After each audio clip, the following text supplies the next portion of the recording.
Tepat 1 tahun lalu, tanggal 15 Juni tahun 2022, Presiden Republik Indonesia Joko Widodo melantik Hadi Cahyanto sebagai Menteri Agraria dan Tata Ruang Kepala Badan Pertanahan Nasional, dan Raja Juli Antoni sebagai Wakil Menteri Agraria dan Tata Ruang Wakil Kepala Badan Pertanahan Nasional.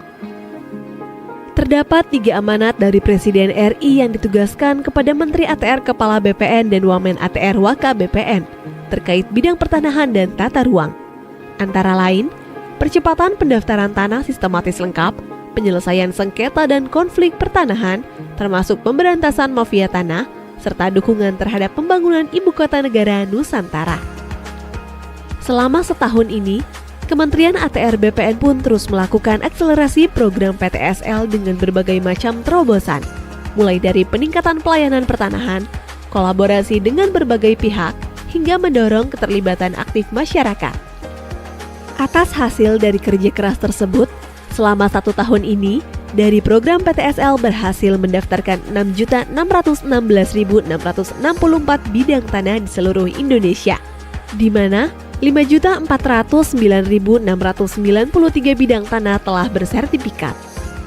Mengingat betapa pentingnya manfaat memiliki sertifikat tanah, selain sebagai legalitas hukum atas kepemilikan yang sah, sertifikat tanah juga dapat mengurangi potensi terjadinya sengketa atau konflik pertanahan, serta membuka akses permodalan untuk peningkatan ekonomi masyarakat. Sejak dilaksanakannya program PTSL juga telah memberikan penambahan nilai ekonomi atau ekonomi value added mencapai kurang lebih 5.574 triliun rupiah, dan 1 tahun terakhir mencapai kurang lebih 895 triliun rupiah yang berasal dari hak tanggungan, BPHTB, PPH, dan PNBP. Sebelum adanya program PTSL, pada tahun 2017, jumlah bidang tanah yang baru tercapai hanya mencapai 46 juta bidang tanah. Dari estimasi 126 juta bidang tanah yang ada di Indonesia. Kalau dihitung rata-rata setiap tahunnya, BPN hanya mendaftarkan 500.000 bidang tanah. Apabila pendaftaran tanah ini menggunakan metode lama, maka rakyat harus menunggu lebih kurang 160 tahun lamanya. Berkat program PTSL yang saat ini tercatat jumlah bidang tanah yang telah terdaftar sebanyak 103,1 juta bidang tanah dan 85,8 juta bidang tanah telah bersertifikat. Percepatan program PTSL dimulai dengan menggerakkan partisipasi masyarakat untuk berperan aktif dalam menyiapkan berkas pertanahan secara mandiri. Hal itu berguna untuk membantu petugas pengumpul data pertanahan. Selain itu, Kementerian ATR BPN juga aktif mengkampanyekan gerakan masyarakat pemasangan tanda batas atau gema batas untuk memudahkan petugas ukur dalam melaksanakan pengukuran tanah. Kementerian ATR BPN juga berkomitmen melegalisasi tanah wakaf dan rumah ibadah melalui Gerakan Nasional Sertifikasi Rumah Ibadah dan Pesantren, agar aset tersebut terhindar dari potensi hilang, terkena sengketa atau konflik. Konkretnya, Kementerian ATR BPN telah membuat nota kesepahaman dengan berbagai organisasi keagamaan untuk memudahkan sertifikasi tanah wakaf dan rumah ibadah, sehingga umat beragama dapat melaksanakan kegiatan keagamaan secara aman dan damai. Selama setahun ini, Kementerian ATR BPN telah berhasil mensertifikasi 36.149 bidang tanah wakaf dan rumah ibadah seperti masjid, gereja, vihara, dan rumah ibadah lainnya. Jumlah ini meningkat dari tahun sebelumnya yang mencapai 25.140 bidang tanah di tahun 2021 dan 13.858 bidang tanah di tahun 2020. Kami, Kementerian ATR BPN, memiliki komitmen untuk mensertifikasi rumah ibadah apapun di mana nama Tuhan diagungkan tanpa terkecuali dan tanpa diskriminasi. Kementerian ATR BPN juga mendorong percepatan sertifikasi aset-aset BMN, BMD, BUMN, dan BUMD. Hal ini dilakukan sebagai mitigasi penyalahgunaan aset yang dapat mengakibatkan kerugian keuangan negara. Dalam 1 tahun, Kementerian ATR BPN telah menyelamatkan aset-aset negara melalui program sertifikasi tanah-tanah aset dengan estimasi nilai mencapai kurang lebih 643,9 triliun rupiah.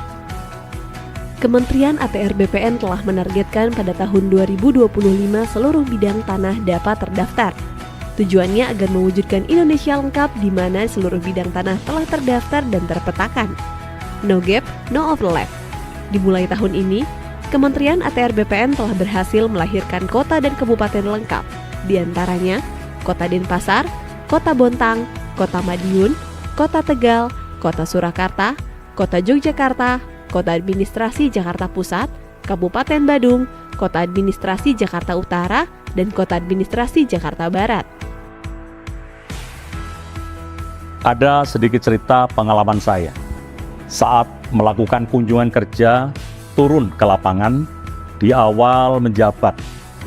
Banyak sekali keluhan yang saya dengar langsung dari masyarakat terkait mahalnya biaya pelayanan pertanahan.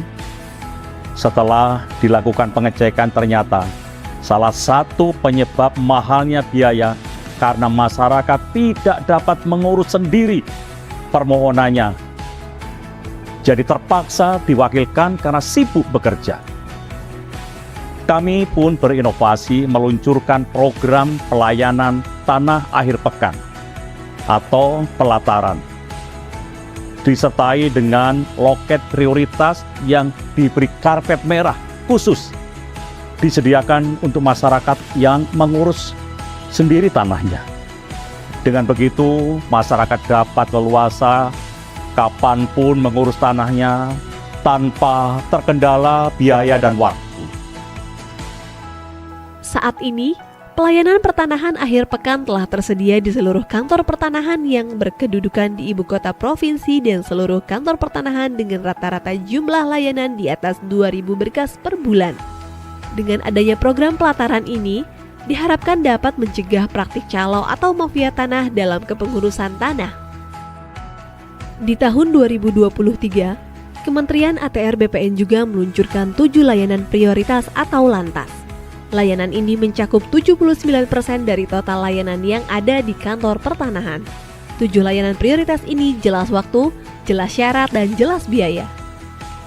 7 layanan prioritas ini terdiri dari pengecekan sertifikat, surat keterangan pendaftaran tanah atau SKPT, hak tanggungan elektronik, roya manual dan roya elektronik, peralihan, pendaftaran SK, serta perubahan hak guna bangunan atau hak pengelolaan menjadi hak milik untuk rumah tinggal, rumah toko, dan rumah kantor.